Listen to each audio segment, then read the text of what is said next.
Hi friends, ഇന്ന് നമ്മൾ എത്തിയിരിക്കുന്നത് ലോക ചാപ്റ്റർ ചന്ദ്ര എന്ന ചിത്രത്തിൻ്റെ ചെറിയൊരു റിവ്യൂമായിട്ടാണ്.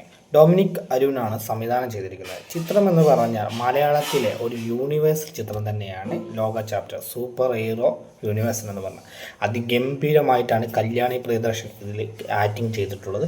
അതുപോലെ നെസ്ലിനായാലും ഇതിൽ വന്നിരിക്കുന്ന ഓരോ വ്യക്തികളും, പക്ഷേ കല്യാണി പ്രിയദർശൻ്റെ ആക്ടിങ് അതിന് നമുക്ക് എടുത്ത് പറയേണ്ടത്. അതിഗംഭീരമായിട്ട് കല്യാണി പ്രിയദർശൻ ഇതിനു വേണ്ടി എഫർട്ട് എടുത്തിട്ടുണ്ട്.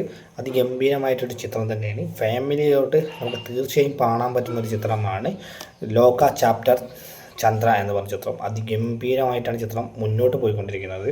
ചിത്രത്തിൽ ഗസ്റ്റ് റോളിലായിട്ട് 2-3 ആൾക്കാർ വരുന്നുണ്ട്. അതും അവരും ഗംഭീരമായിട്ട് തന്നെ അതിൽ പെർഫോമൻസ് ചെയ്തിട്ടുണ്ട്. ചിത്രം നമ്മൾ തീർച്ചയായും തിയേറ്ററിൽ തന്നെ പോയി കാണുമെന്ന് വെച്ചാൽ തീർച്ചയായും തിയേറ്ററിൽ തന്നെ പോയി കാണും. അതിഗംഭീരമായിട്ടുള്ള ചിത്രമാണ്. ഫാമിലി പ്രേക്ഷകർക്ക് പോലും ഇഷ്ടപ്പെടുന്ന രീതിയിലാണ് ചിത്രം എടുത്തിട്ടുണ്ട്. അനാവശ്യമായിട്ടുള്ള ഒരു രംഗങ്ങളോ കാര്യങ്ങളോ ഇല്ലാത്തൊരു നല്ലൊരു സൂപ്പർ ഹീറോ ചിത്രം തന്നെയാണ്.